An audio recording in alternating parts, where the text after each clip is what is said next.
us for another lovely package on Top Radio for materials testing matter. Yes, some people don't know, say, before you go build a house. For Lagos here, well, maybe for other states, the policy, if you don't strong, but for Lagos here, you get different joint bodies, then we got to checkmate. That's the way you want to do. The materials, most importantly, where you want to build, how you want to take a level, and those where the matter concern of maybe approval for each level as they enter the decking and every. But for materials testing, Lagos State Materials Testing Laboratory, their own concern now the materials where you want to build, the place where you want build put, the water, the sand, the every even the cement where you want you say they got check out even road. You go wonder what's it that they look for actually.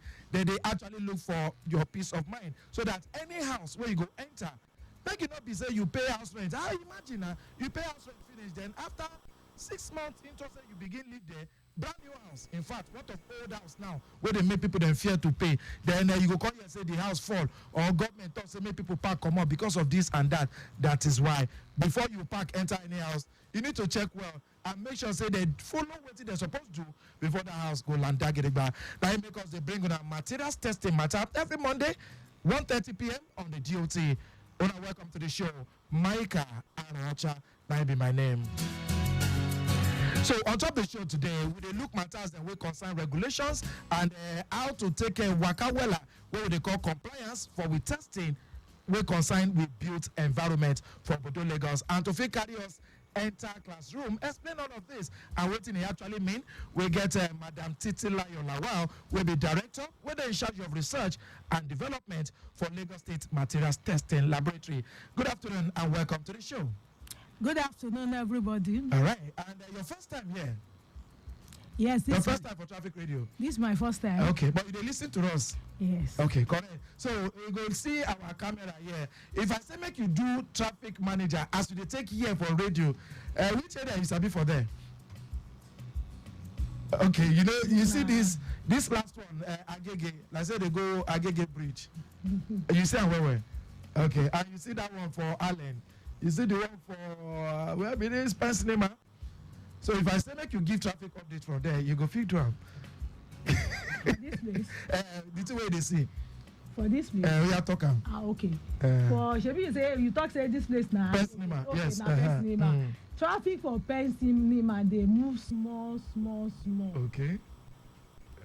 Okay. But for Latif, Jakonde, and big both side, the traffic for that area, it go well. It go well. No wala. Madam Titilayo, wow, it just say they need true. Okay, so make we go enter the one we consigned us of this. So this research and development for LSMTL. My first question would be this. Say if motor, I don't say we know the fee asked if motor get insurance before we enter. We will just enter money, and if they get happen, we go to expect the driver go sort himself. But for house own, because now there we spend valuable time pass, whether as the papa or mama or the children when we don't come and go also. So if I want rent house, it go make sense for me to ask the landlord or the agent say, Oga, this house gets LSMTL certification, or how we go fit take down? You want rent house for Lagos. We don't dey talk am say if you want rent house for Lagos, may we no just carry money give landlord like that. Come to Lagos State Material Testing Laboratory. For Lagos State Material Testing Laboratory, we dey do test. We dey test material. We also dey test building wey don tanda gidigba. Building wey don tanda for your own sense. We dey test am. Wetin I go test am for? We go test am. Make you know say the house dey correct. The house dey good or not e no get any wahala, e no get any yamayama. If you just park inside, e possible say your house go dey dance, so you no go know say the thing go dey just one day you go wake up, you go find say your house don do like this, e dey dance etigi, e dey dance. So for you to experience that, you go come to our office for Lagos State Material Testing Laboratory. We get one test wey we dey call non-destructive test, NDT. That test we go do am. What we call am not destructive things be say we no go destroy anything for your house. Okay. Na the way your house dey e go dey. Okay. We go tell you the columns which we call the pillar how the thing dey. Okay. We go tell you the slabs wey we call the decking how the thing dey. The decking wey sit down for the second house on top. Yes, we go tell you how the thing How dey. I want to check am? We get one obodo equipment Obodo Oyibo equipment. wey we go put for the wall, and as we put am for the wall we go dey look at the way the thing dey move for inside our machine.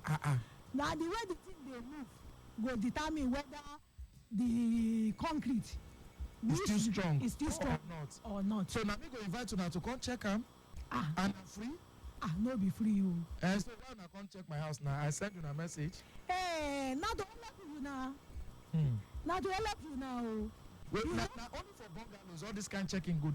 No dey dey for or na whether bungalow whether ilé alájà mẹ́rin mẹ́ta. I go tell you three-story say building. no be only bungalow, no be only 2-3 story building. At times bungalow dey get wahala also. For you?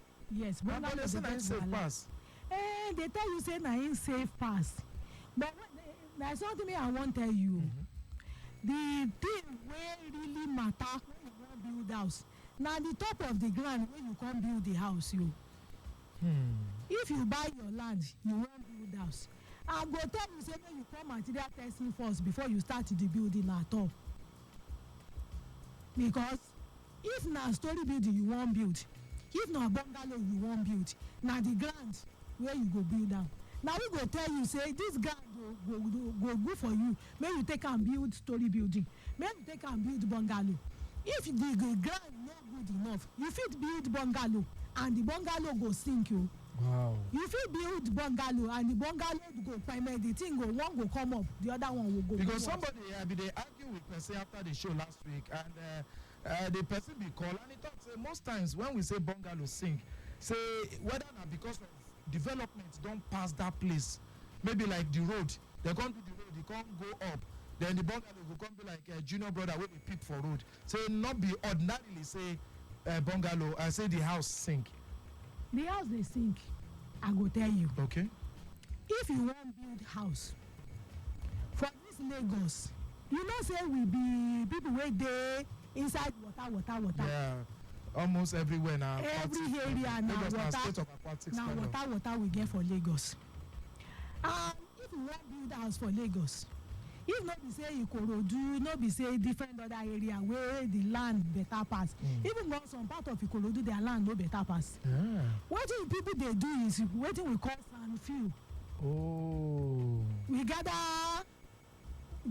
sand, we gather soil. Dirty. Some people dey even gather dirty. Wait, yeah, they go there. I never reach that side. Okay. They go put am. You go hear say somebody put sand fill today. In the next 3 or 4 months, in the start building. See, I be 4-year-old boy. You say me I go buy fresh water. You come put 25 liters keg for my head. I go fit carry am. I no go fit carry am. The weight go dey too much for me to carry. It go sink am. E go sink am. So when you go put am down, they no go allow make the thing set to make the thing come together. They go come put load on top of the house, on the ground. When they come put the load on top of the ground, we go find out say e go seem say you put something on top of tissue paper. When you put weight on top of tissue paper, but not immediately you go feel am. When you not be immediately, you know the thing go dey come down small. E go dey come down. E go. And on top this show before, Madam Titilayo Lawal, if I go quickly shook mouth, I know say they don't teach us say instead of you to feel like that, you feel build from the original soil, build and come up, then come feel am so that it go dey on original level. You know go still sink in on that kind package. If you build on the original land, it depends on the kind original of sand soil. It depends on the kind of soil where you get for ground. Again. You know you mentioned say people where they use rubbish. Yes, some they use as normal they go carry give the PSP. I beg go and for this place. Use and fill am. When you take and fill ground, as times they go on, those things go decay. go dey decay, go dey decay. E go now form wetin we call for our side pit, nyama. The nyama go dey there, you know, as you put things on top of nyama, e go still give you wahala. Give you nyama. So if you wan build am the way e dey, you go look am say, okay, oh, this place low, this place high. The place wey low, you go take am do basement. Okay. The place wey high, you go take am do the normal level. If you no do am that way, if you wan fill am reach the same level, you know say this place don dey tanda since e don solid very well. This place no dey solid. So as you dey add the thing together and you dey build, this side go stay strong, this side go dey low, the side wey you feel go dey low. As time dey goes on, this side wey dey low go dey come down, because after some time the thing go become dey compact together. As e dey do that side go dey come down, go dey come down. In case you just dey tune in, well, you still dey listen to Lagos Traffic Radio 96.1 FM, and we dey on top materials testing matter wey Lagos State Materials Testing Laboratory dey bring come your ear every Monday 1:30 p.m. go reach 2 o'clock. And this afternoon we dey look at matters that will concern packages wey Lagos State Materials Testing Laboratory Agency dey bring come your side. Madam Titilayo Lawal, will be Director of Research and Development. Actually, you don't hear her voice since as we talk about regulations and compliance for testing matter inside we built environment. We dey open the WhatsApp line. You can begin send WhatsApp message there 0809 912 0777, or better still if you want call 0915 387 7127. Now, make me come talk before we begin take the calls or read messages. Regulations and compliance. You now, person will be in charge for research and development. How all of this take enter themselves? If it and what be the issue when the regulations no go well and I don't comply with everything we don't explain since? If you no comply with the regulation, now two things go happen. Number one thing, now you go first experience the wahala wey go come up. Okay. You don't spend a lot of money to build. You never use the house for 4 years. The house go dey give you wahala. At the end of the day, they go tell you say the house no fit stay, make you comot am. The thing now be penny wise, pound foolish. How much you go take do test? You no go use 10% of the money wey you take build house do test. See this message from Yemi for Yanoworo. They talk say, well done, materials testing. I dey enjoy the lecture when they give us every Monday on top of the show. God bless you now. But I beg, most times when these LSMTL people come, what thing they tell us, we know they see them and we know they feel them. How long it go take before we say them? Now they make people them no one leave their house. When they tell them say, you know they livable. Help us explain. When people come to your house, come tell you say your house no distress. Now two things dey. And they know they see them physically. You no go see them. Is it spiritual something? It's not spiritual, not be spiritual. But the thing be say, when you take say something distress, now failure. What will happen soon? What go happen soon? You no go see them. But I fit do something about them, and all of them the house must go down. No be all of them the house must go down, no. But the thing be say, somebody wey sick, you carry the person go hospital. When you carry the person reach hospital, they go tell you say, this person go chop kidney, this person go chop liver, this person go chop apple, this person go chop pear. If you fit give am all those things, the person body go dey well. But you don't even get money to buy garri. How much more? How much to buy all those things? So when house dey distressed and they wan make you look at it very well, when they tell you say do this or do this or do this, or if na things you fit do, the time they tell you say make you go to am, the thing go work. But at times when they tell person say your house get wahala go do this, go reinforce, go do foundation probing, so people go tell you say I say wan go call my papa wey dey for Abuja I go call my uncle wey dey for London. We go do family meeting. For permission. Now after the family meeting, we go now contribute money. The time we dey take do family meeting, the house go don reach level wey wahala go dey. And people dey stay the house. People dey stay the house. See, when you come dey see say house don dey get crack, you don see say you don dey see the reinforcement. You know wetin we call reinforcement? Help me explain. Na the iron wey dey take make the house. You come dey see that one. Oh, we dey see am everywhere and they go use POP pack am back now. You know dey help am. No, shebi na to decorate. Shebi is what you are saying that you are afraid of. No be to decorate. They use pancake powder, POP. Hey, that's wetin I dey tell people. I say most of the time our house na makeup we dey do for them. Yes, true. Na women teach us. We make na makeup we dey do for our house. So our house, as you begin to see that kind of thing, the thing may you for to do be say come to our office. May we come look am. May we come test am. May we come tell you say this your house o. The pillar wey dey carry am, e don dey get wahala small o. May you do one thing or the other to strengthen the thing. How long be that thing when una come tell me where I must take do am? Because you dey talk now say e dey take long when I call papa brother for UK, mama for Abuja, uncle step brother for Kano. Before all of us go convert or these days do WhatsApp call to fit arrange. Wetin be that time frame wey una dey actually give? If we tell you say your house get issue, our advice go be say between 2-3 months. Latest, gather things, do the things wey you wan do. If I know, and if you wan do am, don go call Baba Sikira and Baba Deborah to come and check am o. Call person wey be structural engineer. Bigger money. You know I tell you say penny wise pound foolish. When you call person wey understand am well, he go tell you say this pillar need say make you put some things join am. There's wetin we call retrofitting and redesigning. He might tell you say you fit redesign, you fit retrofit. He might tell you say na this thing you go remove, na this thing you go add, na this thing you go use to support am.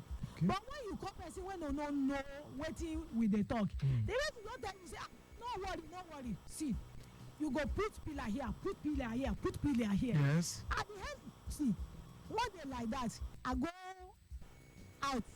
When I reach the place, I was say, which kind shoemaker? Because I don't call am be clear. Okay. And them do this kind of a thing. See, as you dey go up, you not put too much load. They don't come, they introduce pillar, different kinds. So the weight where they up, come pass the weight where they down. Wetin go happen to that kind of a thing? What go happen? More like the load 25 liters for 4-year-old pikin head where you take talk before. All right, so but the challenge, we fit take call now, be the boss before 0915 387 7127 0915 387 7127. No call look because time no be our friend. What be these regulations and how cheap them dey? They cheap? Okay, you talk and say I no answer your second part of your former question. Okay, quickly. I talk say na two aspects. Yeah. The first aspect na you go feel am. The second aspect we dey work with our sister agency. That's the name we dey call am, LABCA and LASPA. If we come find out say your house get wahala and we don tell you go and do it and you no do anything, we go carry the list go give them for LABCA.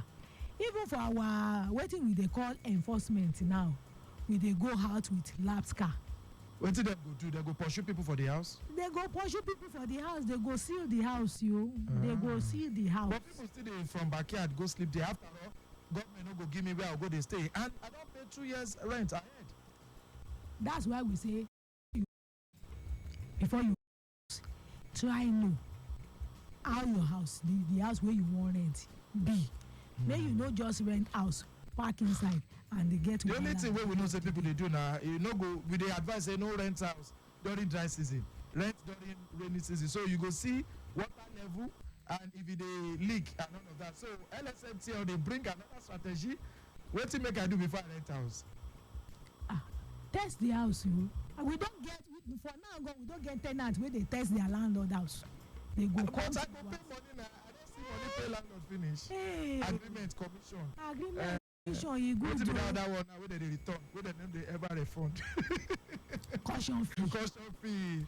No, you don't know that person where they are alive. True. Go True. pay. True. I pray say our house no go collapse. Amen. Amen. When you get house, we get wahala, and you don't spend a lot of money to build the house. You know say you no fit sleep for night. Your heart go there for that house. Like person wey say zinc no good, rain come dey fall, dey carry breeze, you go dey fear. You go The dey aja wey you take cola if you no strong. You go dey fear. Okay, so wetin be these regulations? Our time don dey say make we dey comot. Okay, our regulation. Yeah. Lagos State Material Testing Laboratory. Government come put us down. Say make there no be collapse of building. Okay. Say any house, people wey dey build house for Lagos State must come to Lagos State Material Testing first. Come check your soil where you wan build house. Come check the materials where you wan take build house. Come as you dey build, as you dey build, LABSCA go dey ask you where test where you conduct from material testing, because there is something we call for LASFA, say they be stage certification. Okay. They suppose ask you the test from material testing before they say make you continue dey do the thing, they continue dey build your house. So for material testing, we test material, we test building, we test soil. After we go test you, tell your soil, we go tell you say na this house make you go you fit build, na bungalow, na story building na power foundation you go do when we test sample, e go tell you say, because for material testing na the same water wey person dey drink, na the same water. Yeah, na this show I begin learn that one too. I know they say dirty water. Wetin go happen if I use dirty water build? May I use example of lagoon water build? Lagoon, yes. E get salt. Okay, yes, salty. If you come use water wey get salt, the salt go dey work with the steel inside, and as the salt dey work, e go dey chop am small small. As your house dey tey, the salt go chop and finish the steel. Wow. But if I use gutter water, the house go dey smell? The house no go smell o, but if you use gutter water, you know say for gutter we get different kind of dirty. This girl I don dey try consince. No best whether we fit do 30 seconds. Good afternoon. No best. All right, 30 seconds. We fit quickly run this. Hello? All right, Elder, let's go. 30 seconds, please. We time don't work. I know be small. How the inspection you charge or before the inspection? You said the charges? The charges? Yeah. Oh, okay. The charges. If I say we go do phone number so that you go fit get that one, because time we need to carry come out. Time no be our friend at all. Well, quickly, your final take. My final take, if you wan build, I go advise you. As I dey come, the number one thing wey dey for my mind is you get empty space wey you wan build. Abeg you don take dirty yama fill the place wey you wan build. If you take am fill the place wey you wan build, na wahala you go get at the end of the day. Okay. If you wan build, I dey beg you, come to our office for Lagos State Material Testing Laboratory. Come know the kind soil wey you wan build on. Come know the kind steel wey you wan buy. Even the kind cement wey you wan buy, come carry am come know. The water wey you wan take build, come test am. As you do that one, I no go get much wahala as you dey continue. Thank you so much. We appreciate say you fit come this afternoon, and Lagosians dey more educated on top this one. Madam Titilayo Lawal will be Director of Research and Development, Lagos State Materials Testing Laboratory. That's what we see the show this afternoon. Thanks to everybody who don't follow me work. Dari Olayiwola, Suru Paul, Alukoda Mola, Dume B Favor, and Ali Jessica. at MSAT everywhere you go. And a big shout out to the Director of Public Affairs for LSMTL, Salehu Badejo Abimbola. We'll be make this one happen for logistics. Catch you next week, Monday, God willing. But we go there here for lunchtime tomorrow.